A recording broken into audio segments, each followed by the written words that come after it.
영국의 경험주의 철학자 프란시스 베이컨이 남긴 말 중에 사람을 곤충으로 비유한 이 얘기가 있습니다. 이 세상에는 거미형 사람, 개미형 사람, 꿀벌형의 사람이 있다. 실제로 이 거미형의 사람은 있어서는 안 될 사람이다 라고 얘기합니다. 거미는 일도 안 하고 잠만 자다가 남의 피를 생기를 다 빨아먹는다. 그래서 베이컨은 이런 사람을 가리켜서 이기주의 인간이다 라고 꼬집었습니다.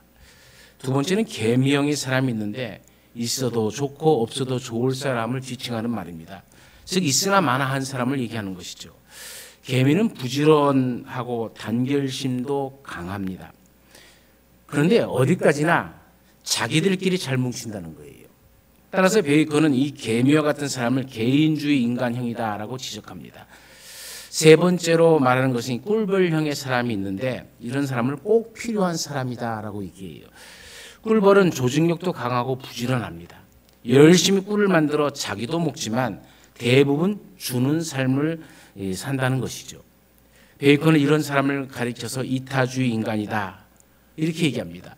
사회 곳곳에 이러한 꿀벌형의 사람이 꼭 필요하고 이런 꿀벌형의 사람이 많은 사람 또 우리 주변에 그런 사람이 있다면 이런 사람들은 인생의 아름다움을 느끼며 살 것이다 라고 얘기합니다. 우리가 하나님을 믿고 예수님을 구주로 믿는 기독교인이라면 과연 어떤 삶을 살아가야 되겠습니까? 사람들은 흔히 세상에 세 종류의 사람이 있다고 그러죠.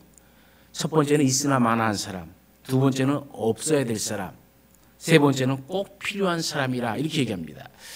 여러분은 이 세 종류의 사람 중에 어떤 종류에 속한다고 이야기할 수 있겠습니까? 우리는 나의 인생을 살아가야 됩니다. 하지만 나만의 인생을 살아서는 안 되죠. 나만의 유익을 위해 살아가는 인생은 있으나 마나한 인생입니다. 이것을 넘어 남에게 악을 행하는 인생은 이 세상 가운데 없었으면 좋겠는 사람들이죠. 예수님은 자신을 판 가룟 유다에게 마태복음 26장 24절과 마가복음 14장 21절에 똑같은 말씀이죠. 차라리 태어나지 아니하였더라면 제게 좋을 뻔하였겠다라고 얘기합니다. 우리는 이 세상 가운데 있으나 마나한 사람이 아니라 없으면 좋을 사람이 아니라 꼭 필요한 사람이 되어야 될 줄로 믿습니다. 오늘 본문에 보면 바울에게 꼭 필요한 사람이 등장해요. 그 사람의 이름은 바나바입니다. 바울은 다메섹 도상에서 예수님을 만나고 완전히 변화가 되었죠. 변화된 바울은 다메섹으로 가서 자신이 핍박했던 예수가 진짜 하나님의 아들이심을 전파하기 시작합니다. 바울의 말을 듣는 사람들은 모두가 놀랬죠. 예수 믿는 사람을 핍박했던 바울이 예수가 하나님의 아들이라고 전하니 놀랄 수밖에 없죠. 예수를 전하는 이 바울을 유대인들은 그냥 둘 수 없어서 죽이려고 공모를 합니다. 그래서 바울은 제자들에게 도움을 받고자 이 다메섹에서 겨우 도망을 쳐서 예수님의 제자들 있는 곳으로 갑니다. 예루살렘을 향하여 갑니다. 바울은 어쩌면 기대를 가지고 제자들을 찾아갔을 겁니다. 자신이 예수님을 만나서 변화되었다는 것을 제자들이 알면 제자들이 자신을 기꺼이 두 팔 벌려 반겨줄 것이라고 생각했죠. 그런데 제자들의 반응은 바울의 기대와는 전혀 달랐어요. 반겨주기는커녕 제자들은 오히려 바울을 두려워합니다. 피해 다닙니다. 바울이 예수님을 만나고 예수님의 제자가 되었다는 것을 도무지 믿지 않는 거예요. 제자들은 예전에 바울이 행한 일들을 다 압니다. 믿는 사람들을 핍박했고 죽였던 일을 압니다. 그의 이 잔상을 잊을 수가 없는 거죠. 도리어 그들의 생각 속에서는 이 바울이 또 어떤 음모를 꾸며서 믿는 자들을 다 바깥으로 나오게 해갖고 다 잡아 죽이려는 연극이다 라고 생각을 했던 것이죠. 그런데 그때 바나바가 바울의 대변자로 등장합니다. 바나바는 바울을 데리고 사도들에게 갑니다. 가서 바울이 어떻게 주를 만났는지, 그리고 주께서 그에게 어떤 말씀을 하셨는지를 대변해 줍니다. 또 다메섹에서 바울이 어떻게 예수의 이름으로 담대히 말했는지, 그리고 이 유대인들이 바울을 어떻게 죽이려고 하는지를 자세하게 설명을 해줍니다. 그때서야 제자들은 바울이 진짜 예수를 만나고 변화되었음을 인정해 줍니다. 제자들은 바울을 보고 그것을 인정한 것이 아니라 바나바를 보고 인정해 준 것이죠. 바나바가 인정하는 사람이라면 확실하다라는 생각을 한 겁니다. 여러분, 바나바는 어떤 사람입니까? 제일 먼저 자신의 밭을 팔아서 사도들의 발 앞에 갖다 놓은 사람이 바나바 아닙니까? 바나바의 이름의 뜻은 권위자라는 뜻입니다. 이 권위자라는 뜻은 어떤 파워를 말하는 것이 아닙니다. 섬김을 말하는 겁니다. 권면하고 위로하는 자다라는 뜻이에요.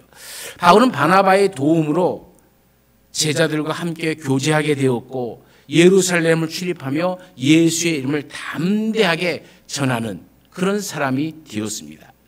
바나바는 사실 이 한 번만 바울을 도운 것은 아니죠. 사도들은 이방 지역인 안디옥에 예수 믿는 사람들이 많아지자 안디옥 교회에 바나바를 파송합니다.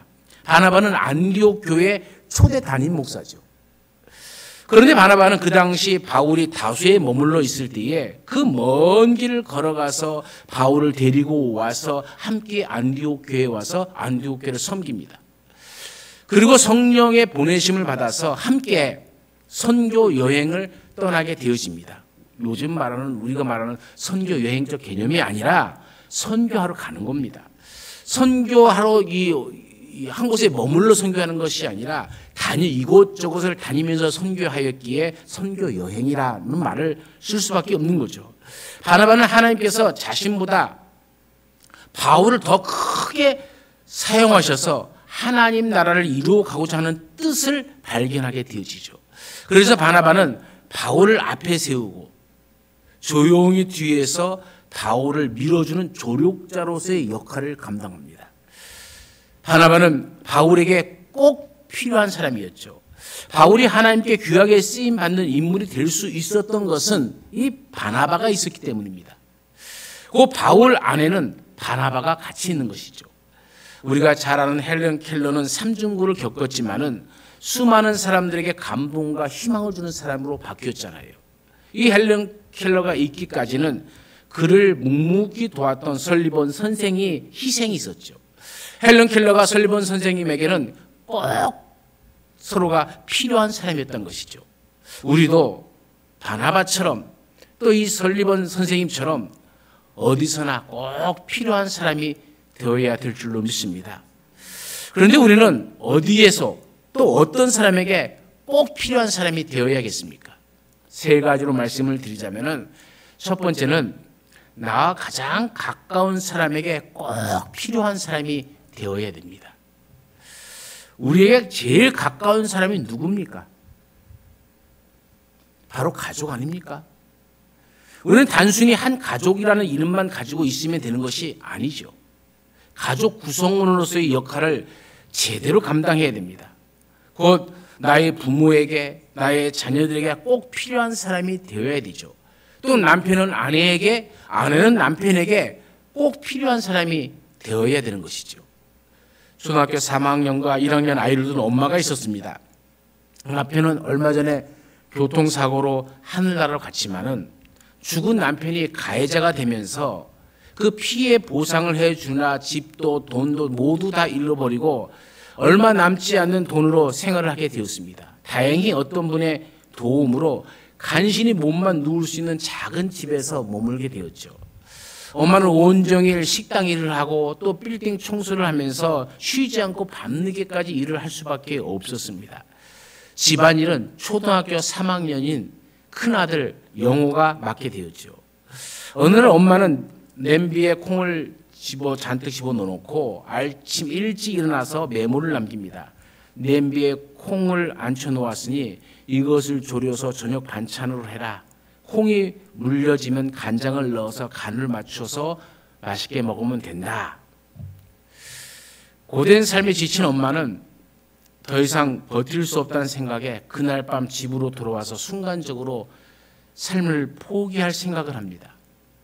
마지막으로 아이들 얼굴이나 한번 보자. 그러면서 아이들 얼굴 찬찬히 둘러보는데 영호의 머리맡에 쪽지 하나가 보여요.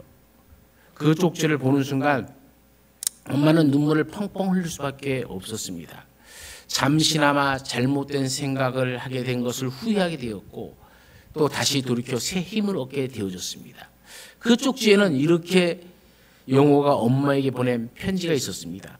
엄마, 오늘 엄마 말대로 콩이 물러졌을 때에 간장을 부었는데 동생이 짜서 못 먹겠다고 투정해서 너무 속상했어요. 열심히 콩을 삶았는데 이렇게 돼버려서 정말 속상해요. 내일은 저를 꼭 깨워 방법을 잘 가르쳐 주세요. 엄마 피곤하지요? 엄마 고생하는 거 저희도 다 알아요. 건강하세요. 사랑해요. 먼저 잘게요. 라는 편지였습니다. 어린 두 자녀에게 엄마는 꼭 필요한 존재죠. 세상을 살아갈 버팀목이 되는 존재입니다. 또한 이 엄마에게도 자녀는 세상을 버틸 만한 버팀목이죠. 이 자녀들만 없다면 엄마는 모든 힘을 다 잃어버렸을 겁니다. 엄마는 다시 한번 이 사실을 깨닫고 자신의 잘못된 생각을 후회하고 다시 일어나서 새 힘을 얻게 되어집니다. 왜 오늘날 수많은 가정이 어려움을 당하고 있습니까? 가정 속에서 꼭 필요한 사람이 되어야 되는데 자신의 역할을 제대로 감당을 해야 되는데 누군가가 그것을 하지 않기 때문입니다. 누군가가 그것을 하지 않으면 또 누군가가 그것을 해야 돼요. 내게 삶을 짊어진 것보다도 또 하나의 더 짐을 지고 가면 서로가 피곤해집니다. 피곤해지면 가정이 화목해질 수가 없는 것이죠. 우리는 가족들이 일어설 수 있는 버팀목이 되어져야 됩니다. 가족들에게 꼭 필요한 사람이 되시기를 간절히 축원합니다. 두 번째는 더 많은 사람에게 꼭 필요한 사람이 되십시오. 더 많은 사람이라는 것은 이웃이죠. 우리의 가족을 넘어 내가 만나는 사람들에게 꼭 필요한 사람이 되어야 됩니다. 또 내가 속한 공동체 가운데서도 꼭 필요한 사람이 되어야 되고요. 현곡교회 가운데 또 안에서도 꼭 필요한 사람이 되어야 되고 경주 땅 가운데 또 이 나라 가운데도 꼭 필요한 사람이 되어야 되는 것이죠. 베네수엘라의 수도인 이 카라카스에는 빈민가가 있습니다. 이 빈민가의 거리에는 시도 때도 없이 총격전이 벌어져요. 이 베네수엘라는 세계 5대 산유국 중에 한 나라입니다. 엄청난 기름을 만들어내는데도 나라는 가난해요. 물론 우리 정치인들의 부정부패가 너무 많죠. 그러니까 국민들 전체가 가난해져 버리는 겁니다.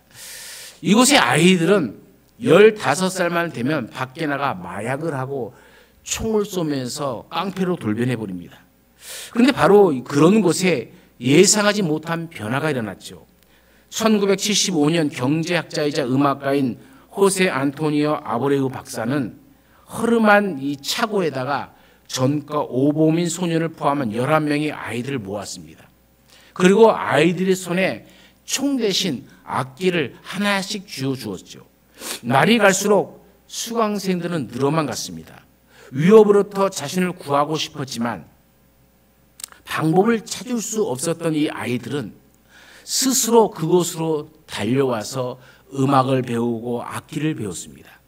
이 아브레우 박사는 이 단체를 엘 시스테마라 이름을 지었습니다. 그리고 47년이 흐른 지금 베네수엘 전역으로 그 음악 교육이 퍼졌고 30만 명이 넘는 아이들이 그 음악으로 희망을 키워가고 있습니다. 이 엘 시스테마는 빈민가의 거친 청소년들이 세계적인 음악가로 성장하면서 더 많이 알려지게 되었죠. 다큐멘터리 영화로도 제작되었습니다. 2010년도에 기적의 오케스트라 그리고 엘 시스테마라는 영화가 개봉되었었죠. 많은 사람들에게 보여지지 못한 영화였지만 많은 사람들 그것을 본 사람들에게는 큰 감동을 주는 영화였습니다. 빈민가의 아이들에게 총 대신 악기를 쥐어주고 싸움 대신 음악을 가르치면서 희망을 선물한 이 아브레이 박사는 제10회 서울 평화상을 받기도 했죠. 이 아브레이 박사는 빈민가의 아이들에게 꼭 필요한 사람이었죠. 이 한 사람의 헌신을 통해서 얼마나 많은 아이들이 희망을 가지고 살게 되었는가. 여러분 한번 생각해 보십시오. 지금도 수많은 아이들에게 이 아브레이 박사는 엘 시스테마 이 음악 교습소는 희망이고 꿈입니다. 우리는 많은 사람들에게 꼭 필요한 사람이 되라고 하면은 이 아브레이 박사와 같은 사람, 또 바울과 같은 사람, 또 바나바와 같은 사람을 떠오를 때가 많습니다. 하지만 꼭 그것만은 있는 건 아니죠. 사람들 가운데 꼭 필요한 사람은 앞에서 일하는 사람만을 이야기하는 것은 아닙니다. 드러나지 않지만 자기 자신의 자리에서 자신의 일을 묵묵히 감당하는 사람들 역시 꼭 필요한 사람이죠. 여러분 모두 커피 좋아하시죠? 안 좋아하세요? 이 커피를 고압과 고온으로 추출해낸 것이 에스프레소입니다. 이 커피를 마실 때 가장 기본이 되는 것이 에스프레소죠. 이 에스프레소는 모든 커피의 기본입니다. 우리가 잘 아는 아포카토, 카푸치노, 아메리카노 등의 커피는 모든 것의 기초가 이 에스프레소 아닙니까? 그러면 커피를 좋아하시는 분들이 많으니까 제가 질문 하나 해볼게요. 이 에스프레소가 무슨 뜻일까요?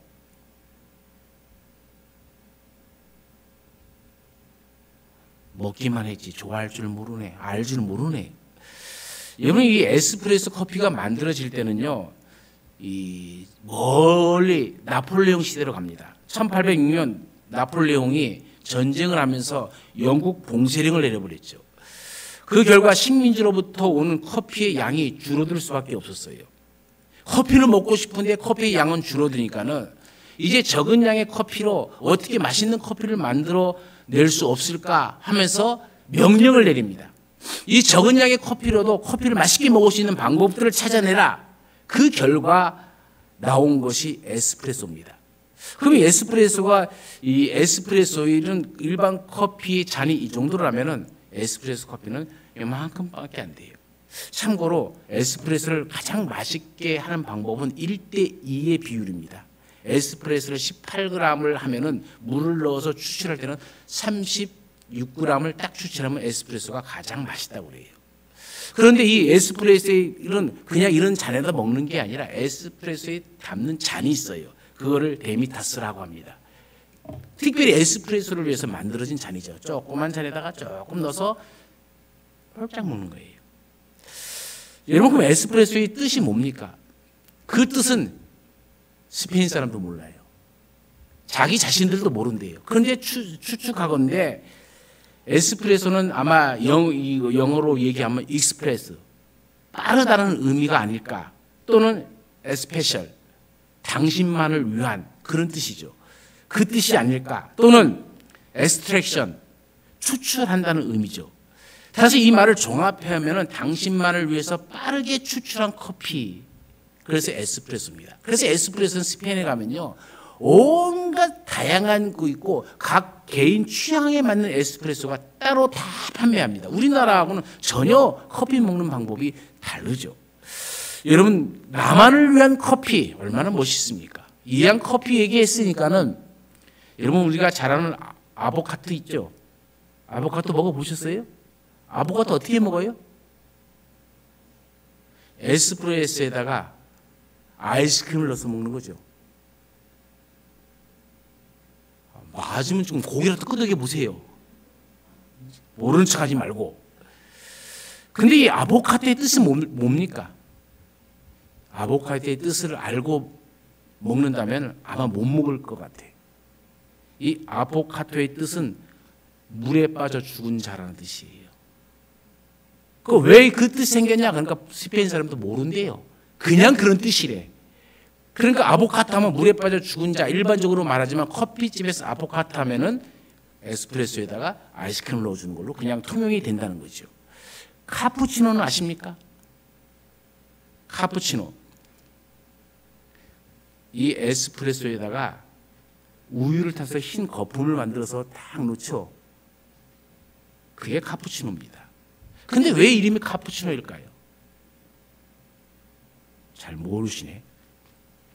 프란체스코의 카푸친 수도사들을 상징하면서 나온 커피가 카푸치노입니다. 그 지역에서 가장 많이 먹었던 거예요. 그러면 이 카푸치노의 수도사들은 어떻게 해요? 우리가 가끔 영화나 이렇게 보면은 수도사들이 이렇게 검은색 사제 옷을 입고 머리 이 가운데를 빡빡 깎아버린 사람 있죠. 머리가 텅 비고 여기만 이렇게 주변 머리만 있는 사람들. 그게 이제 카푸친 수도사들이에요.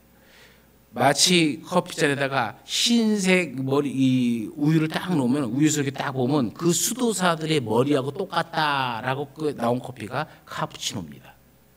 어쨌든 참 중요한 것은 이 에스프레소가 모든 커피의 맛이 근원이 된다는 거죠. 여러분 그렇다면 이 에스프레소와 같이 우리도 모든 삶에 좀 근원이 되어지는 삶을 살아갈 수는 없습니까? 사실 에스프레소 커피는 맛이 너무 씁니다. 양도 너무 적어서 사람들에게 별 관심을 받지 못하는 커피 아닙니까? 그러나 중요한 것은 이 에스프레소는 모든 커피에 다 들어간다는 겁니다. 에스프레소가 들어가지 않으면 다른 커피를 만들 수가 없는 것이죠. 이 세상에는 이 에스프레소 같이 드러나지는 않지만 꼭 필요한 사람들이 있다는 것이죠. 자신의 위치에서 자리매김을 해주고 각처에서 묵묵히 삶의 맛을 내어주는 그런 사람, 이 세상에 모든 돌아가는 것에 그 근본이 되어주고 근원이 되어주고 자기 자리를 지켜줄 수 있는 사람, 그런 사람을 에스프레소 같은 사람이라 이렇게 얘기합니다. 이 바나바 같은 사람 보세요. 드러나지는 않지만 뒤에서 묵묵히 도와주는 조력자들이 있기 때문에 바울과 같은 지도자, 그를 만들어낼 수 있는 것 아닙니까? 우리 교회도 마찬가지 아닙니까? 앞장서서 일하는 직분자들이 있고 또 목사도 있습니다. 자신의 자리에서 묵묵히 자리매김을 하는 성도들도 있습니다. 누가 더 중요합니까? 라고 하면 누가 더 중요한 것이 아니라 우리 모두가 다 중요한 겁니다.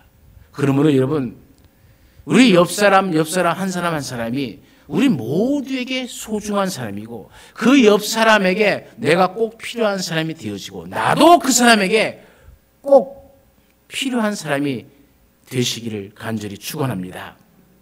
마지막 세 번째로는 우리는 주님께 꼭 필요한 사람이 되어야 됩니다. 우리는 가족에게도 수많은 사람들에게도 꼭 필요한 사람이 되어야 되지만 무엇보다도 주님께 꼭 필요한 사람이 되어야 됩니다. 어떻게 생각해 보면 주님은 무엇이든지 하실 수 있는 분 아닙니까? 그렇지 않습니까?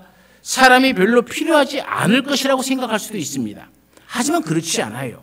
주님은 사람을 통해서 꼭 일하신다는 것이죠.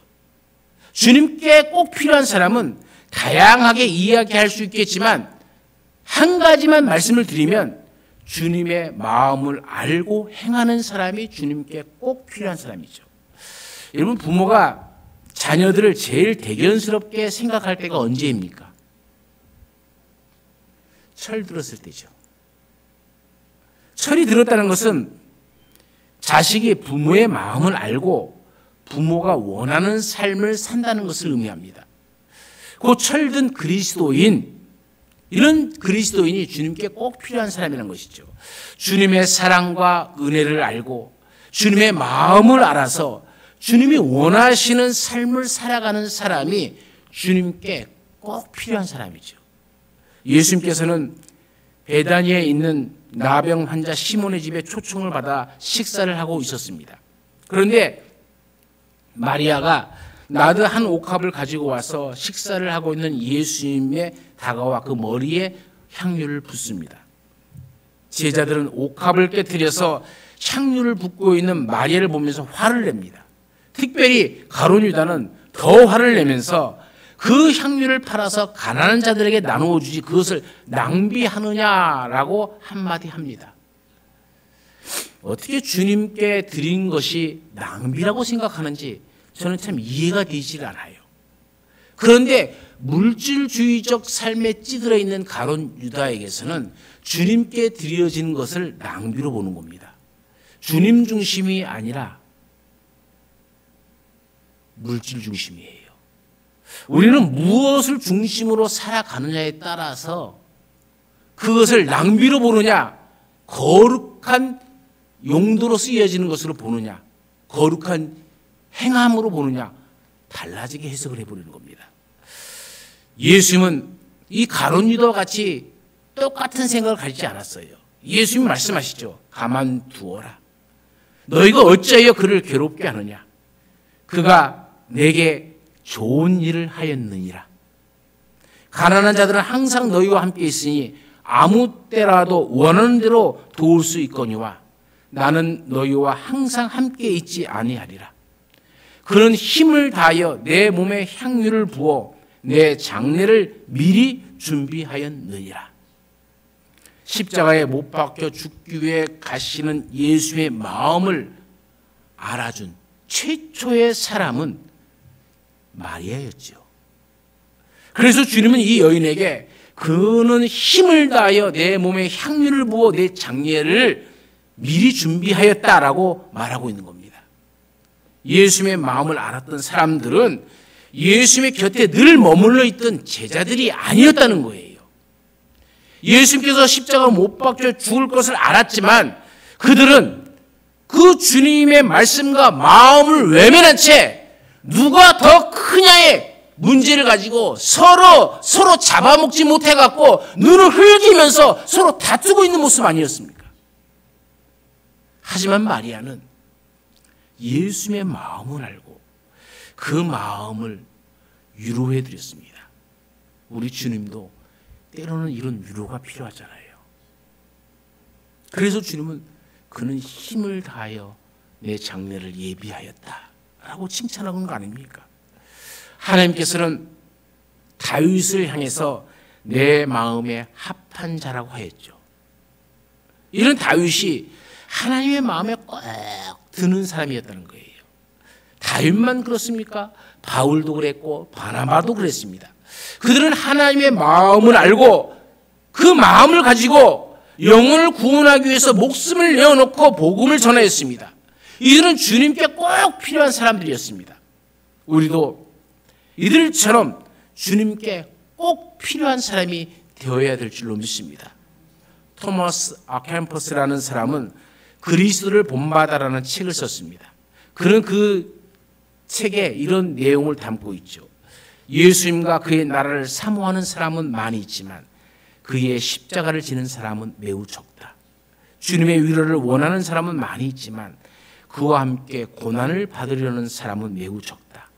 주님과 함께 잔치에 참여하고자 하는 사람은 많이 있지만 그와 함께 금식에 참여하라는 사람은 매우 적다. 주님과 함께 떡을 나누기 원하는 사람은 많지만 그와 함께 고난의 잔을 마시기 원하는 사람은 매우 적다. 주님의 기적을 보고 경탄하는 사람은 많지만 그와 함께 십자가의 수치를 감당하고자 하는 사람은 매우 적다. 많은 사람들이 주님을 사랑한다. 그러나 자기에게 어려움이 닥치지 않을 때에만 주님을 사랑한다. 많은 사람이 주님을 찬양한다. 그러나 주님으로부터 위로와 축복을 받을 때야만 찬양한다. 그러나 오직 자기의 위로와 만족을 구하지 아니하고 오직 주님만을 위하여 주님만을 사랑하는 사람은 어떠한 환경과 역경 속에서도 항상 주님을 찬양할 것이다. 이러한 사람들은 비록 주님으로부터 아무런 축복을 받지 못할지라도 변함없이 주님을 찬양하며 감사할 것이다. 이처럼 순수하게 주님을 사랑하는 사람은 얼마나 아름다울까? 아무런 보상도 바라지 않고 오로지 주님만을 사랑하고 섬기는 사람을 과연 어디서 찾을 수 있을까? 사랑하는 여러분, 우리가 이 세상이라는 같은 공간에서 살지만 모두 다 똑같은 인생을 살아가는 것은 아닙니다. 한 번밖에 없는 인생 아닙니까? 우리는 있으나 마나한 그런 존재로 살아가서는 안 되죠. 다른 사람에게 해를 주는 존재로 살아가서는 더욱더 안 됩니다. 우리는 가족에게든지 또 다른 사람들에게든지 또 특별히 주님께 꼭 필요한 사람이 되어야 될 줄로 믿습니다. 저와 여러분이 어느 곳에 있든지 꼭 필요한 사람이 되어서 살만 나는 세상을 만들어가는 하나님의 자녀들이 되어지길 간절히 축원합니다. 언제나 우리 가운데 함께 하신 하나님, 우리는 어떠한 사람인지를 다시 한번 뒤돌아보며 가족 가운데서도 우리의 이웃과 교회 가운데서도 특별히 주님 앞에 꼭 필요한 사람으로 서게 하옵소서. 하나님의 마음을 헤아릴 줄 알고 하나님의 마음을 위로할 줄 알고 하나님의 마음에 깊은 감동을 줄 줄 아는 우리의 삶이 되어서 하나님께 영광과 이웃들에게 기쁨과 가족 위에는 평안을 더하는 자녀들이 되게 하여 주옵소서. 언제나 함께 하시는 예수님의 이름으로 기도드리옵나이다. 아멘.